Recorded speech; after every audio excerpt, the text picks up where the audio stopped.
బంగారం 4%, వెండి 5% పెరుగుతూ మార్కెట్లు కూడా ఇవాళ భారీగా పెరిగాయా? కానీ మీరు చూస్తే ఇరాన్ వాళ్ళు యుఎస్ఏ కి సంబంధించిన యుఎస్ఎస్ అబ్రహాం లింకన్ రిలేటెడ్ గా ఉన్న ఎయిర్ క్రాఫ్ట్ క్యారియర్ మీద దాడి చేస్తున్నారు. యుద్ధం జరుగుతుంది. అమెరికా వాళ్ళు యుద్ధం ఆపామని చెప్తూ ఉన్నా అమెరికా వాళ్ళపై ఇరాన్ వాళ్ళు అండ్ ఇరాన్ వాళ్ళపై ఇజ్రాయెల్ వాళ్ళు యుద్ధం చేస్తూనే ఉన్నారని వస్తున్న అప్డేట్స్ తో కూడా ఎందుకు మరి గోల్డ్ సిల్వర్ ఇలా పెరుగుతుంది? ఇన్ఫాక్ట్ మార్కెట్ ఎందుకు పెరుగుతుంది? దీని గురించి ముందు మనం మాట్లాడుకోవాలి. ఎందుకంటే నెక్స్ట్ 2 days లో కొన్ని డేటా పాయింట్స్ మార్కెట్ లోకి రాలేదు అంటే మార్కెట్ లో అదే విధమైన sell off or pressure, selling pressure కూడా ఉంటుంది. గోల్డ్ అండ్ సిల్వర్ రిలేటెడ్ గా కూడా మనకి వాలటాలిటీ హెవీగా ఉంటుంది. కాబట్టి ఒక certain interesting data aspect present market పెరిగిపోయిందని కాకుండా జరుగుతున్న సినారియో రిలేటెడ్ గా మనం అందరం అబ్జర్వ్ చేయాలి. దాని గురించి ముందు మాట్లాడుకుందాం. దాంట్లోనే చాలా పాయింట్స్ కవర్ అవుతాయి. లైక్ నెల రోజుల పాటు సీజ్ ఫైర్, ఎటువంటి యుద్ధం లేకుండా ఆల్మోస్ట్ 15 పాయింట్స్ తో ఇరాన్ పీస్ డీల్ రిలేటెడ్ గా ట్రంప్ ప్రయత్నాలు మీకు అర్థమవుతాయి. నాన్ హాస్టైల్ షిప్స్ అంటే యుఎస్, ఇజ్రాయెల్ ఆర్ వాళ్ళు యుద్ధం చేస్తుంటే సపోర్ట్ చేస్తున్న కంట్రీస్ కి సంబంధించిన షిప్స్ కాకుండా మిగిలిన షిప్స్ ఇరాన్ వాళ్ళు పాస్ అవ్వచ్చు అనేలా యునైటెడ్ నేషన్స్ వాళ్ళకి ఇరాన్ వాళ్ళు క్లారిఫై చేస్తున్నారు. ఇది ముందు కూడా చెప్పారు కదా, ఇరాన్ వాళ్ళు ఇలాంటి స్టేట్మెంట్ చేశారు కదా. అంటే ఆ రెండింటికి చాలా పెద్ద తేడానే ఉంది. దాని గురించి మాట్లాడుకుంటూ ఇవాళ మార్కెట్ ఒక price activity and global events, market events గురించి డిస్కస్ చేసుకుంటూ గోల్డ్ అండ్ సిల్వర్ రిలేటెడ్ గా ఉన్న ప్రైస్ యాక్షన్ ని మాట్లాడుకుంటూ ఇవాళ మన మార్కెట్ అనాలిసిస్ ని ఎండ్ చేద్దాం. Hello friends, welcome to day trader Telugu. Good evening friends. Video start చేసే ముందు వేరే ప్లేస్ లో ఉన్నాను. ఇక్కడ రికార్డ్ చేయడం కొంత ఇబ్బందికరంగా ఉంటుంది కాబట్టి మీకు వీడియో రూపంలో రావట్లేదు. టోటల్ ఇన్ఫర్మేషన్ మీకు స్క్రీన్ పైన ప్రెజెంట్ చేస్తూ ఆడియో రూపంలో ఎక్స్ప్లెయిన్ చేస్తాను. అండ్ లేటెస్ట్ గా వస్తున్న అప్డేట్స్, యుఎస్ కి సంబంధించిన aircraft carrier naval ship ని ఇరాన్ వాళ్ళు హిట్ చేశారు అని దీనికి ముందు వార్నింగ్ ఇచ్చారు. మా రేంజ్ లోకి వచ్చారు అంటే మేము హిట్ చేస్తామని ఇలా వార్నింగ్ ఇచ్చి దాని తర్వాత వాళ్ళపై మిసైల్ ని ఫైర్ చేసినట్టు అప్డేట్స్ అయితే కనిపిస్తున్నాయి. దీనికి గ్లోబల్ మార్కెట్స్ రియాక్ట్ అయ్యాయి. పాజిటివ్ గా ట్రేడ్ అవుతూ 80 పాయింట్స్ దగ్గరగా పాజిటివ్ లో ఉంటున్న గిఫ్ట్ నిఫ్టీ నెగిటివ్ కి టర్న్ అయింది. బట్ ఇది కంగారు పడాల్సిన విషయం అంటే యుఎస్ అటాక్ చేస్తే పెద్ద విషయంగా చూడాలి. ఎందుకంటే 5 రోజుల పాటు ఆగుతున్నానని చెప్పింది ట్రంప్. అలా ఆగానని చెప్తూ స్ట్రాటజిక్ గా ఇరాన్ ని చుట్టుముట్టి ఏదైనా సడన్ సర్ప్రైజ్ ఇచ్చి సడన్ దాడి చేద్దాం అనుకుంటున్నారా? ప్రాబబ్లీ అందుకే అబ్రహాం లింకన్ అనే నావీ షిప్ ని మూవ్ చేస్తూ ఉండడం. యుఎస్ ఏదైనా సర్ప్రైజ్ కి ప్లాన్ చేస్తుందని ఒక క్వశ్చన్ మార్క్స్ అయితే వస్తాయి. ప్రాబబ్లీ ఇరాన్ వాళ్ళకు కూడా అలానే అనిపించుండొచ్చు. యుద్ధం 5 రోజులు చేయమని చెప్పి మొత్తం ప్యాక్డ్ గా కార్నర్ చేసి వీళ్ళని టార్గెట్ చేయాలని యుఎస్ అయినా ప్లాన్ చేస్తుందా అని, తమ రేంజ్ లోకి వస్తే అటాక్ చేస్తామని చెప్పి ఆ అబ్రహాం లింకన్ నావీ షిప్ వస్తూ ఉండడం, అటాక్ చేశారని ఇలా ఇరాన్ వాళ్ళు అప్డేట్స్ అయితే కనిపిస్తూ ఉన్నాయి. దీంతో కొంత గ్లోబల్ మార్కెట్స్ రియాక్ట్ అవుతున్నా స్టిల్ ఇంకా ఇది మనం పెద్ద అలర్ట్ లా చూడలేం. ఇన్ఫాక్ట్ ఈ ఒక్క అప్డేట్ వస్తూ ఉండడం జస్ట్ ఫ్యూ మినిట్స్ బ్యాక్ లోనే గోల్డ్ కూడా కొంత హెవీగానే సడన్ గా కరెక్ట్ అయింది. బట్ ఇది కాదు main important thing. US Iran మధ్యలో ఏం జరుగుతుంది, ఇజ్రాయెల్ వచ్చి ఇరాన్ ఏం చేస్తుంది, ఇవన్నీ కూడా కాదు. స్ట్రైట్ ఆఫ్ హార్మోజ్ నుంచి షిప్స్ పాస్ అవుతున్నాయా లేదా, ఇది మెయిన్ పాయింట్ అన్నమాట. దీని రిలేటెడ్ గా ముందు మనం మాట్లాడుకోవాలి. ఇరాన్ వాళ్ళు యునైటెడ్ నేషన్స్ తో ఒక క్లియర్ స్టేట్మెంట్స్ అయితే చేశారు. నాన్ హాస్టైల్ షిప్స్ అంటే యుఎస్ఏ కాదు, ఇజ్రాయెల్ కాదు, ఈ 2 కంట్రీస్ కి సపోర్ట్ చేస్తున్న కంట్రీస్ కూడా కాదు. ఇవి కాకుండా మిగిలిన ఏ కంట్రీస్ కి సంబంధించిన షిప్స్ అయినా సరే స్ట్రైట్ ఆఫ్ హార్మోజ్ నుంచి పాస్ అవ్వచ్చు, ట్రాన్సిట్ అవ్వచ్చు అనేలా భరోసాని యునైటెడ్ నేషన్స్ కి ఇరాన్ వాళ్ళు ఇచ్చే ప్రయత్నం చేశారు. ఇక్కడ నుంచి కొంత టైం బిఫోర్ కూడా ఎనిమీ షిప్స్ కాకుండా మిగిలిన షిప్స్ పాస్ అవ్వచ్చు అనేలా చెప్పారు. దానికి దీనికి తేడా ఏంటంటే దానికి ముందు ఒక డిఫాక్టివ్ క్లోజర్ అంటే ఒక రైట్ టు అటాక్ అనమాట. ఎనిమీ షిప్ కనిపిస్తే మేము అటాక్ చేసేస్తా, మీ ఇష్టం. ఎవరైనా మూవ్ చేయాలనుకుంటే మీ షిప్స్ ని మీ ఇష్టం, కానీ మేము అటాక్ చేసే ఛాన్స్ ఉంది, ఇక మీ ఇష్టం. నాన్ ఎనిమీ షిప్స్ ని వదులుతాం కానీ అటాక్ చేసే ఛాన్స్ ఉందని ఎలా మా పర్మిషన్స్ తీసుకొని మేమంతా చెప్తే మాకంతా ఓకే అనుకుంటే వెళ్ళాలని ఎలా స్టేట్మెంట్స్ మనకు కనిపించుంటాయి. కానీ ఇప్పుడు అలా కాదు. యుఎస్, ఇజ్రాయెల్ అండ్ ఇంకొన్ని పర్టికులర్ కంట్రీస్ కాకుండా మిగిలిన ఏ కంట్రీస్ కి సంబంధించిన షిప్స్ అయినా పాస్ అవ్వచ్చు అంటాం. ఫ్రీ హ్యాండ్ మిగిలిన కంట్రీస్ కి ఇస్తున్నట్టు. కానీ ఇక్కడ నేను మీకు చెప్పాలనుకుంటున్న ఇంపార్టెంట్ థింగ్ ఏంటంటే మార్కెట్ హెడ్ లైన్స్ కి రియాక్ట్ అవుతుంది, స్టేట్మెంట్స్ కి రియాక్ట్ అవుతుంది, కానీ డేటా వచ్చాకే కన్ఫర్మేషన్ తీసుకున్న తర్వాతే అసలు రియాక్షన్ చూపిస్తుంది. ఈ రోజు మీకు మార్కెట్ ఏదైతే రియాక్ట్ అయిందో ఆ రియాక్షన్ కి ప్రధానమైన కారణం ఇదే. నాన్ హాస్టైల్ షిప్స్ పాస్ అవ్వచ్చు అని చెప్తుండడం. దీనికి ఇన్ఫాక్ట్ క్రూడ్ ఆయిల్ కూడా కొంత పడింది. బ్రెంట్ క్రూడ్ ప్రెసెంట్ మీకు 100 దగ్గర, crude oil present $88.78 per barrel దగ్గర ఉంటుంది. కానీ 2 రోజుల్లో వచ్చే డేటా పాయింట్స్ షిప్స్ రిలేటెడ్ గా వస్తాయి. సో ఈ స్ట్రైట్ ఆఫ్ హార్మోజ్ నుంచి షిప్స్ పాస్ అవుతున్నాయన్న డేటా మీకు కమింగ్ డేస్ లో వస్తూ ఉంటుంది కదా. ఈ డేటాని మాత్రం కొంత క్లోజ్ గా అబ్జర్వ్ చేయండి. నిజంగా వీళ్ళు చెప్పినట్లు ఇతర కంట్రీస్ నుంచి వస్తున్న షిప్స్ ని వీళ్ళు వదులుతూ ఉంటే మాత్రం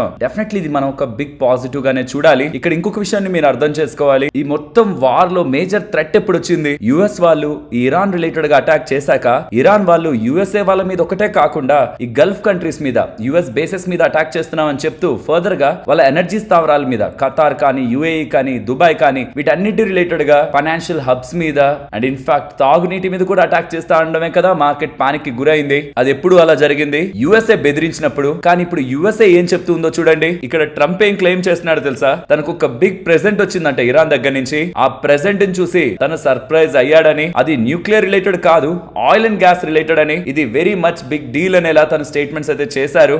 అసలు ఇరాన్ వాళ్ళు నాకు తెలిసినంత వరకు ఏం పంపించుండ్రు, వాళ్ళ మీద అంత దాడి చేసినందుకు యుఎస్ కి ఎందుకు ఏం పంపిస్తారు? సో యుఎస్ కి ఏం పంపించుండ్రు. ఇక్కడ ట్రంప్ ప్రపంచానికి ఏం చెప్పాలనుకుంటున్నారంటే ఇరానే తమ దగ్గరికి వస్తుంది, ఇరానే అమెరికాని మెప్పించే ప్రయత్నం చేస్తుందని చెప్పాలనుకుంటున్నారు. కానీ సిఎన్ఎన్ వాళ్ళు క్లియర్ గా ఇరాన్ దగ్గరికి డీల్ కి వెళ్ళింది వాషింగ్టన్ నే, ట్రంపే వెళ్ళాడు, ఇరాన్ రాలేదు. అండ్ లెవెల్ ఆఫ్ నెగోషియేషన్స్ కూడా యుఎస్ సైడ్ నుంచే జరుగుతూ ఉన్నాయి. ఇరాన్ ఏం యాక్టివ్ గా ఎంగేజ్ అవ్వట్లేదని ఎలా క్లియర్ స్టేట్మెంట్స్ మనకి కనిపిస్తూ ఉన్నాయి. ఇక్కడ ఇంకొక విషయాన్ని బాగా అర్థం చేసుకోవాలి. ట్రంప్ ఏమో క్లియర్ గా ఇరాన్ వాళ్ళు అగ్రీ చేశారు, మాకు న్యూక్లియర్ వెపన్స్ ఏం వద్దు, మీరు చెప్పిందే వింటాం అన్నారు. గతంలో నేను మాట్లాడిన వాళ్ళు రైట్ పీపుల్ కాదు, కానీ ఇప్పుడు నేను మాట్లాడుతున్న వాళ్ళు రైట్ పీపులే. అంటే ఇరాన్ లో రెజిమ్ మారింది కదా, సుప్రీం లీడర్స్ మారారు కదా, చాలా మంది అఫీషియల్స్ లేరు కదా. సో కాబట్టి ఇప్పుడు నేను మాట్లాడుతున్న వాళ్ళు నేను చెప్తున్న దానికి ఒప్పుకుంటున్నారని ట్రంప్ చెప్తున్నారు. కానీ అందరం ఆలోచించాల్సిన విషయం, ఈ యుద్ధం స్టార్ట్ అయిందే ఇరాన్ వాళ్ళు మేము న్యూక్లియర్ డీల్ ఒప్పుకోం, మేము న్యూక్లియర్ యాక్టివిటీస్ ని చేసుకుంటాం, మాకంటూ న్యూక్లియర్ యాక్టివిటీస్ ఉండాలి, న్యూక్లియర్ వెపన్స్ ఉండాలి, దాన్ని మేము ఆపమని క్లియర్ గా వాళ్ళు తెగేసి చెప్తూ ఉండడమే అమెరికా ఇజ్రాయెల్ తో కలిసి దాడి చేసింది. అండ్ ఆ దాడి తర్వాత అమెరికానే ఇప్పుడు తలదించుకొని ఇరాన్ దగ్గరికి డీల్ కి వెళ్తూ ఉంటే ఈ పాయింట్ లో ఇరాన్ ఒప్పుకుంటుందా నిజంగా న్యూక్లియర్ వెపన్స్ వద్దని? అది జరుగుతుంటే మాత్రం నిజంగా ట్రంప్ గెలిచాడని అనుకోవాలి. కానీ నాకు తెలిసినంత వరకు అది అంత ఈజీగా ఇరాన్ ఆ మాట అంటుందని నేను అనుకోవట్లేదు. సో కాబట్టి దీనిపైన క్లారిటీ కావాలి. మార్కెట్ అయితే దీన్ని నమ్ముతుంది, మార్కెట్ అయితే దీన్ని నమ్మి రియాక్ట్ అవుతుంది పాజిటివ్ గా. But I don't think so అంత ఈజీగా ఇరాన్ దీనికి ఒప్పుకుంటుందని. మీ అభిప్రాయం ఏంటో కామెంట్ సెక్షన్ లో చెప్పండి. అండ్ ట్రంప్ అయితే ఒక 15 పాయింట్స్ ప్లాన్ తో, దాంట్లో ప్రధానంగా న్యూక్లియర్ డీల్ కి ఇరాన్ వెళ్ళకూడదు, 1 మంత్ సీజ్ ఫైర్ ని ఒప్పుకుంటాను, ఈ లోపు డిస్కషన్స్ చేస్తాను, కానీ ఆ 15 పాయింట్ ప్లాన్ ని ఇరాన్ ఒప్పుకోవాలని, అందులో ప్రధానంగా న్యూక్లియర్ యాక్టివిటీకి అగైనెస్ట్ గా యుఎస్ఏ ఇజ్రాయెల్ సైడ్ తీసుకుంటూ 15 పాయింట్ ప్లాన్ తో ఈ పీస్ టాక్స్ అయితే నడుస్తున్నాయని ఎలా అప్డేట్స్ కనిపిస్తున్నాయి. అండ్ ఇక్కడ పాకిస్తాన్ ఎంటర్ అవుతూ ఉంది. నిన్నటి వీడియోలో చెప్పానా, నరేంద్ర మోడీ గారు మీడియేట్ చేయొచ్చు కావాలనుకుంటే ఇరాన్ అండ్ యుఎస్ రిలేటెడ్ గా జరుగుతున్న వార్ నని. యుఎస్ ఎన్వాయ్ అక్కడ వాళ్ళు మనల్ని పిలుస్తుంటే ఇక్కడ పాకిస్తాన్ వాళ్ళే మేం మీడియేట్ చేస్తాం, మేము ఇప్పుడు ఈ వార్ ఆపే ప్రయత్నం చేస్తామని అక్కడి పిఎం ప్రైమ్ మినిస్టర్ ఒక పోస్ట్ చేయడం, ఆ పోస్ట్ ని ట్రంప్ రీపోస్ట్ చేశాడు. లేకపోతే అసలు ఎవరు పట్టించుకునే వాళ్ళే కాదు. ట్రంప్ రీపోస్ట్ చేస్తుండేసరికి ఫైనలీ యుఎస్ ఇరాన్ రిలేటెడ్ గా టాక్స్ కి మధ్యలో పాకిస్తాన్ మీడియేట్ చేస్తుందన్న ఒక అఫీషియల్ కన్ఫర్మేషన్ అయితే వచ్చింది. అండ్ వస్తున్న లేటెస్ట్ అప్డేట్స్ ప్రకారం యుఎస్ కి ఏం డిమాండ్స్ ఉన్నాయో 15 పాయింట్ ప్లాన్ అన్నారు కదా, ఇదేం మీడియాలో వస్తున్న కథనం కాదు. ట్రంప్ కూడా ఇది ఓపెన్ గా ఒప్పుకున్నారు, రిపోర్టర్స్ కి ఇస్తున్న ఇంటర్వ్యూలో కూడా ఓపెన్ గా ఒప్పుకున్నారు. సో 15 పాయింట్ ప్లాన్ అందులో ప్రధానమైంది, మిగతా 14 ఎలా ఉన్నాయో పక్కన పెడితే ప్రధానమైంది న్యూక్లియర్ డీల్ వద్దంటే అసలు దానికోసమే యుద్ధం జరిగింది. ఇప్పుడేం ఇరాన్ వీక్ అవ్వలేదు, బట్ ఎందుకు ఇరాన్ ఇప్పుడు వెనక్కి వెళ్తుంది అన్నది మేజర్ క్వశ్చన్. చూడాలి. యుఎస్ డిమాండ్స్ అయితే ఇరాన్ క్యాపిటల్ కి వెళ్ళాయి, మరి ఇరాన్ డిమాండ్స్ వస్తే యుఎస్ అసలు డిస్కషన్ చేయడానికి ముందుకెళ్తుందా, లేదా డిమాండ్స్ అలాగో మీట్ అవ్వం ఇంకా యుద్ధమే చేద్దాం అనుకుంటుందా, వాళ్ళ మధ్యలో ఎలా నెక్స్ట్ పీస్ టాక్స్ ముందుకు వెళ్తాయి అన్నది నెక్స్ట్ 3-4 డేస్ లో మనకి క్లారిటీ వస్తుంది. అండ్ గుర్తుంచుకోండి, రేపు మార్కెట్ హాలిడే. సో ఒక పక్కేమో ట్రంప్ ఇరాన్ వాళ్ళు యుద్ధం వెంటనే ఆపేయాలనుకుంటున్నారు, ఇరాన్ వాళ్ళే మాతో డిస్కషన్స్ చేస్తున్నారు, ఇరాన్ వాళ్ళు మాకు గిఫ్ట్ పంపించారు, ఇరాన్ వాళ్ళే యుద్ధం వద్దనుకుంటున్నారు, ఇవన్నీ ట్రంప్ చెప్తున్నారు. కానీ ఇరాన్ వాళ్ళు ఎక్కడ అఫీషియల్ గా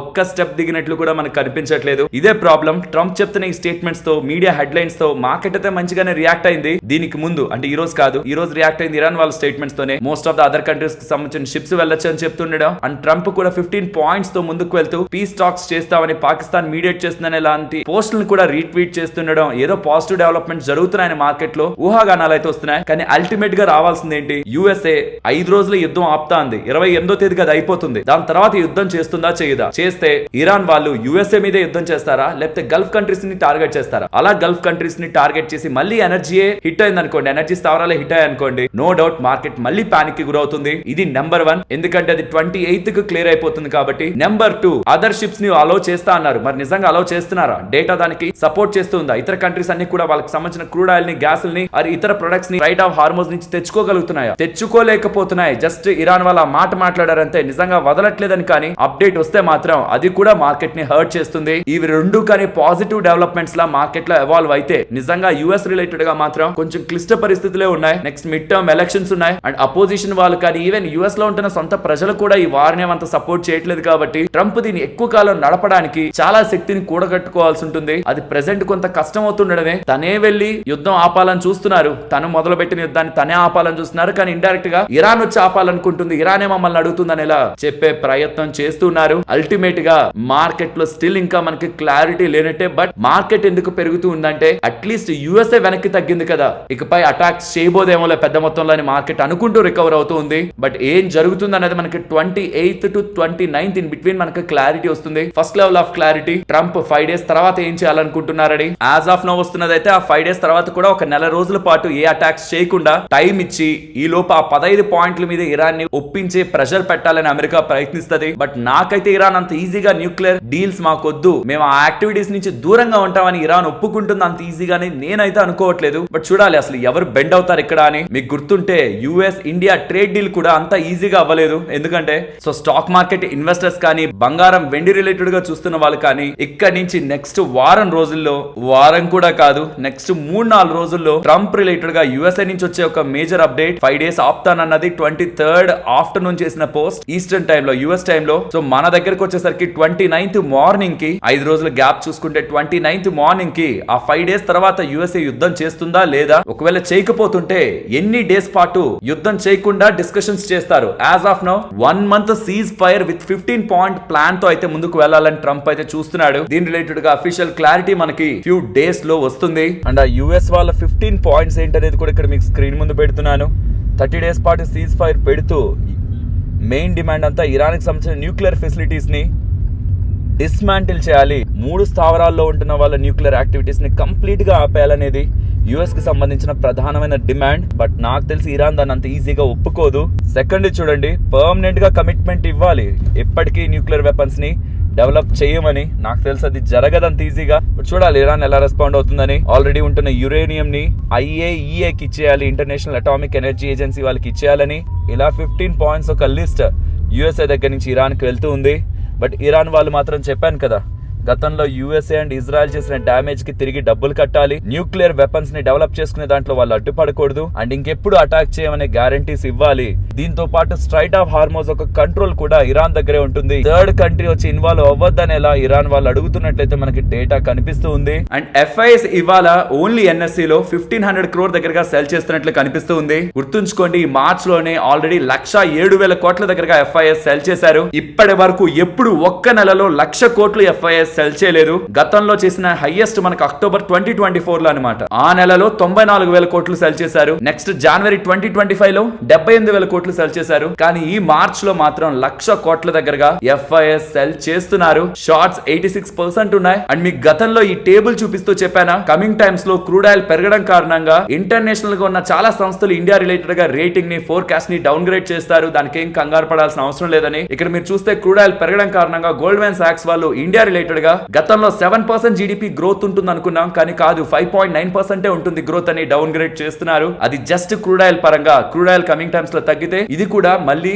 నార్మల్ అయ్యే అవకాశం ఉంది. సో కాబట్టి నేను ఈ టేబుల్ చూపించి నెక్స్ట్ కమింగ్ డేస్ లో ఇలాంటి డౌన్ గ్రేడ్లు వస్తాయి, దానికి మనం ప్రిపేర్డ్ గా ఉండాలని ఎలా అప్డేట్ చేశాను. బట్ దీనికి మార్కెట్ అయితే ఇవాళ రియాక్ట్ అవ్వలేదు. And in fact same gold man socks వల్ల RBI వాళ్ళు 50 basis points దగ్గరగా రేట్ హైక్ చేస్తారని కూడా చెప్తూ ఉన్నారు. అంటే వాళ్ళ అంచనాలా చెప్తున్నారు. బికాస్ కమింగ్ టైమ్స్ లో క్రూడ్ ఆయిల్ ఇక్కడే ఉంటే ఇన్ఫ్లేషన్ పెరిగి RBI వాళ్ళు కూడా రేట్ హైక్ చేస్తారని వీలైతే అనుకుంటున్నారు. బట్ అదంతా ఈజీగా తెరపైకి వచ్చే అంశం కాదు. So finally straight of Hormuz నుంచి షిప్పులు పాస్ అవుతున్నాయా, ఇది మార్కెట్ సూపర్ పాజిటివ్ గా తీసుకుంటుంది. సెకండ్ ది, నిజంగానే యుఎస్ఏ వాళ్ళు యుద్ధం ఆపాలనుకుంటున్నారా, అసలు యుఎస్ఏ వాళ్ళు అటాక్ చేయరా, ఫైనలీ ఇది ఇజ్రాయెల్ ఇరాన్ వార్ గా మారిపోతుందా. యుఎస్ఏ వాళ్ళు టచ్ చేయకపోతే ఇరాన్ వాళ్ళు కూడా మిడిల్ ఈస్టర్న్ కంట్రీ ఎనర్జీ స్థావరాలను టచ్ చేయరు కాబట్టి ఆల్మోస్ట్ ఇది ఈ వార్ ని సైలెంట్ జోన్ లో అయితే పెట్టేస్తుంది. ఇది నెక్స్ట్ 3-4 days లో మనకి క్లారిటీ వస్తుంది. అండ్ ఎటువంటి ఇంపార్టెంట్ అప్డేట్స్ ఉన్నా మార్కెట్ క్లోజ్ అయిన టైం లో వస్తున్నా మన వాట్సాప్ ఛానల్లో మీకు షేర్ చేస్తాను. దానికి అఫీషియల్ లింక్ మీకు డిస్క్రిప్షన్ కామెంట్ సెక్షన్ లో ఉంటుంది. చాలా ఫేక్ గ్రూప్స్ ఉంటున్నాయి, నమ్మకండి. అండ్ ఎవరైనా గోల్డ్ అండ్ సిల్వర్ కొంటూ ఉంటే ఒకటి జాగ్రత్తగా గుర్తుంచుకోండి, కమింగ్ టైమ్స్ లో స్ట్రైట్ ఆఫ్ హార్మోజ్ నుంచి షిప్స్ పాస్ అవుతున్నాయి అనే క్లారిఫికేషన్ వచ్చి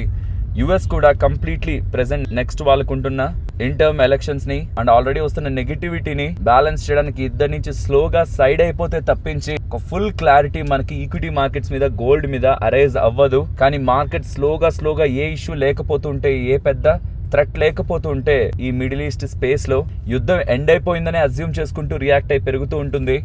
అదే జరిగింది అంటే ఫర్దర్ గా కూడా మార్కెట్ అప్ సైడ్ వెళ్ళిపోతుంది. ఎల్స్ ఏ పాయింట్ లో వచ్చే సడన్ సర్ప్రైజ్ ఆర్ షాక్ అయినా మార్కెట్స్ ని మళ్ళీ వోల్టైల్ గా ఉంచుతుందన్న విషయాన్ని ఇన్వెస్టర్స్ గుర్తుంచుకోవాలి. అండ్ ఒక ఇంపార్టెంట్ అప్డేట్ ఇక్కడ మీరు గమనించారంటే, ఇరాన్ వాళ్ళు ఏదైతే యుఎస్ వాళ్ళు చెప్తున్న సీజ్ ఫైర్ ప్రపోజల్ ఉందో దాన్ని రిజెక్ట్ చేస్తూ యుఎస్ మాటలే ఇల్లాజికల్ గా ఉంటున్నాయి.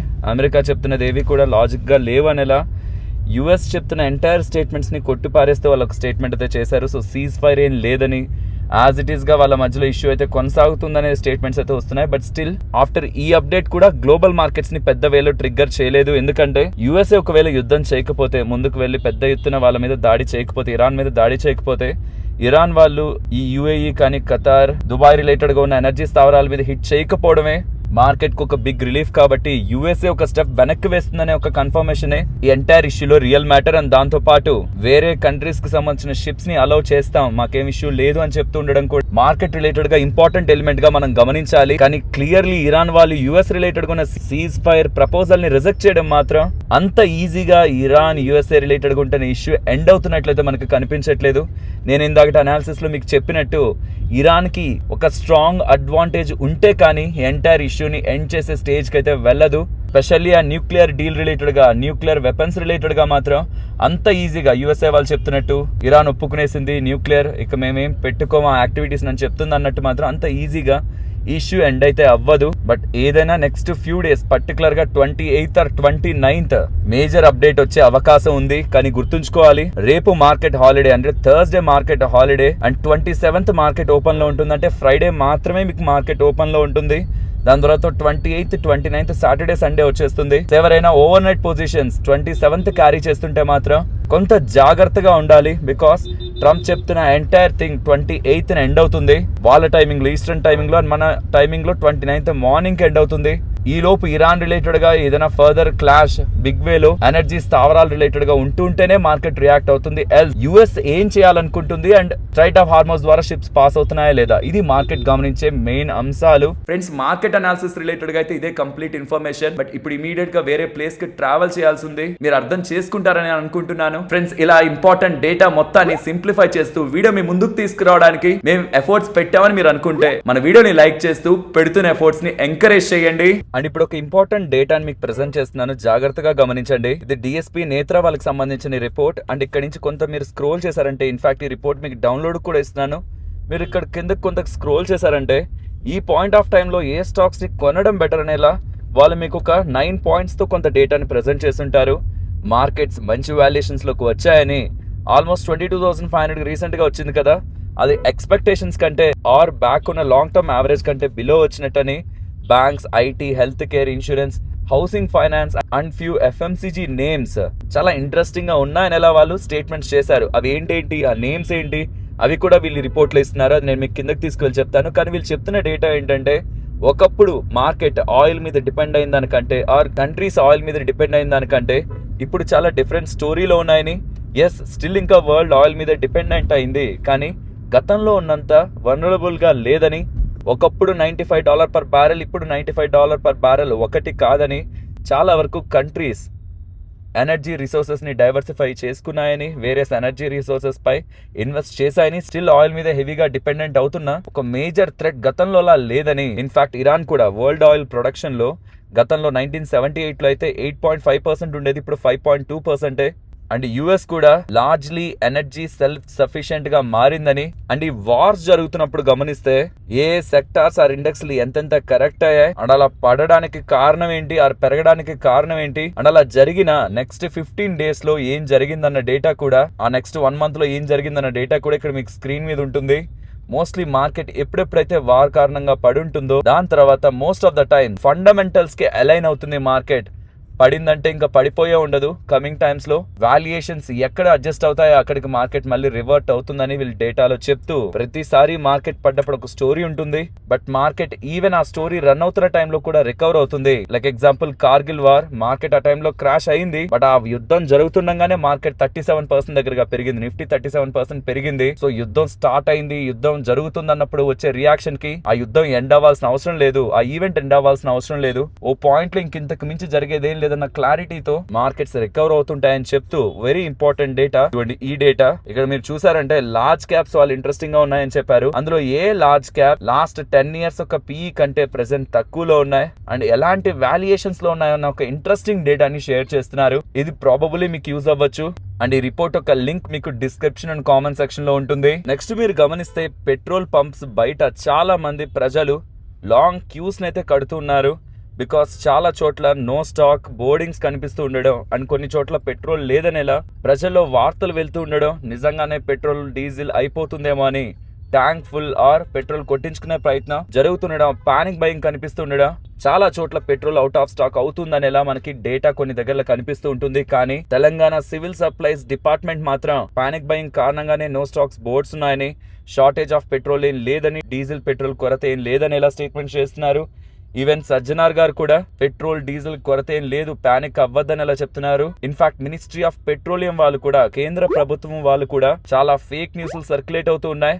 ఒకసారి బుక్ చేశాక ఇంకొకసారి చేయకూడదా, బుకింగ్ ఉండకూడదా అంటే అర్బన్ ఏరియాస్ లో 25 days గ్యాప్, రూరల్ ఏరియాస్ లో 45 days గ్యాప్ తో రీఫిల్ బుకింగ్ చేసుకోవచ్చు అనేలా క్లారిఫికేషన్ ఇస్తూ ఉన్నారు. సో పెట్రోల్ డీజిల్ రిలేటెడ్ గా ప్రజలైతే ప్రెసెంట్ కొంత అవస్థలు పడుతున్నారు, స్పెషల్లీ సిటీస్ లైక్ హైదరాబాద్. మీరుంటున్న ఏరియాలో ఎలాంటి పరిస్థితులు ఉన్నాయన్నది వీలైతే కామెంట్ సెక్షన్ లో చెప్పండి. నెక్స్ట్ కోటక్ మహీంద్రా బ్యాంక్ లో ఆల్మోస్ట్ ఒక 160 కోట్లకు సంబంధించిన FD ఫ్రాడ్ జరిగిందని, పంచకుల మున్సిపల్ కార్పొరేషన్ రిలేటెడ్ గా ఉంటున్న FD అకౌంట్ రిలేటెడ్ గా ఈ ఫ్రాడ్ జరిగినట్టు అండ్ దీని రిలేటెడ్ గా ఇన్ఫర్మేషన్ తెలియగానే వీళ్ళు FIR ని ఫైల్ చేసి దీని మీద ఇన్వెస్టిగేషన్ చేస్తున్నట్టు కోటక్ మహీంద్రా బ్యాంక్ వాళ్ళైతే చెప్తున్నారు. దీని బ్యాక్ ఎవరున్నారు, ఎలా ఇలా మిస్ హ్యాండ్లింగ్ జరిగిందన్న డేటా యాజ్ ఆఫ్ నౌ మనకి రావట్లేదు. గతంలో IDFC ఫస్ట్ బ్యాంక్ లో కూడా సిమిలర్ ఇన్సిడెంట్ జరిగింది. అక్కడ 590 కోట్ల ఫ్రాడ్ జరిగింది. అది హర్యానాకు సంబంధించిన స్టేట్ గవర్నమెంట్ అకౌంట్. లేటర్ ఆ డబ్బులంతా కూడా వెనక్కి ఇవ్వాల్సి వచ్చింది. ఆ భారం IDFC వాళ్ళ మీద పడింది. ఇప్పుడు కోటక్ వాళ్ళ రిలేటెడ్ గా 160 కోట్ల FD ఫ్రాడ్ జరుగుతూ ఉండడం, another bank name, that reputed bank name అయితే తెరపైకి వస్తూ ఉంది. బట్ దీనికి రీజన్ ఏంటి, ఎలా ఈ ఫ్రాడ్ జరిగిందన్న డేటా అయితే తెలియాల్సి ఉంది. ఫైనల్లీ యునైటెడ్ స్పిరిట్స్ అండర్ లో ఉంటున్న రాయల్ ఛాలెంజర్స్ ఒక స్టేక్ ని వాళ్ళు Birla, Aditya Birla, Blackstone and Bolt Ventures కి $1.78 బిలియన్ కి సెల్ చేస్తున్నట్లు అప్డేట్స్ అయితే కనిపిస్తూ ఉన్నాయి. సుమారుగా 16,706 కోట్లకి ఈ డీల్ జరిగినట్టు అండ్ ఇఫ్ ఇన్ కేస్ ఈ మొత్తం డబ్బుల్ని షేర్ హోల్డర్ కి డివిడెండ్ గా ఇవ్వాలనుకుంటే ఒక్కొక్క షేర్ హోల్డ్ చేస్తున్న వాళ్ళకి 199 రూపీస్ డివిడెండ్ వచ్చే అవకాశం ఉందని కూడా CNBC వాళ్ళు అప్డేట్ చేస్తున్నారు. అండ్ దీంతో ఏదైనా ఒక కంపెనీ రిలేటెడ్ గా వాల్యుయేషన్స్ అట్రాక్టివ్ గా ఉంటాయి. ఈ IPL రిలేటెడ్ గా ఉన్న ఫ్రాంచైజ్ ఒక వాల్యుయేషన్ పరంగా ఉంటున్న ఎన్హాన్స్మెంట్ తో, అంటే చెన్నై సూపర్ కింగ్స్ రిలేటెడ్ గా వాటాని హోల్డ్ చేస్తున్న సన్ నెట్వర్క్ కి ఇవాళ కూడా ఆ స్టాక్ లో మనకి బజ్ కనిపించింది. నెక్స్ట్ ట్రాన్స్రేల్ లైట్నింగ్ ఉందా, ఈ కంపెనీ రిలేటెడ్ గా ఇన్కమ్ ట్యాక్స్ డిపార్ట్మెంట్ వాళ్ళు 24వ తేదీ మార్చ్ నుంచి సోదాలు చేస్తున్నారని, వీళ్ళ రిలేటెడ్ గా ఉన్న బుక్స్ అన్నిటిని చెక్ చేస్తున్నారని ట్రాన్స్రేల్ లైట్నింగ్ వాళ్ళు చెప్తున్నారు.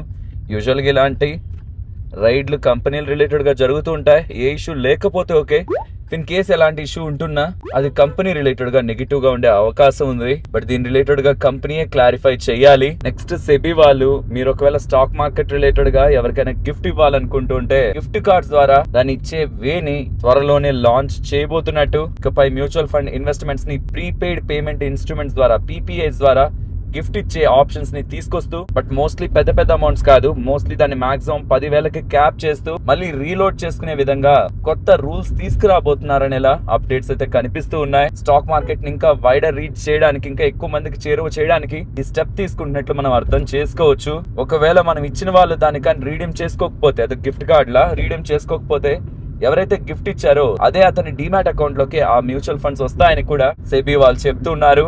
నెక్స్ట్ స్టెర్లైట్ టెక్నాలజీస్ గురించి మాట్లాడుకోవాలి. వీళ్ళు ఇండియాకి సంబంధించిన ఫస్ట్ హాలో ఫైబర్ కేబుల్ ని డేటా సెంటర్ నెట్వర్క్స్ కోసం రిలీజ్ చేస్తున్నారు.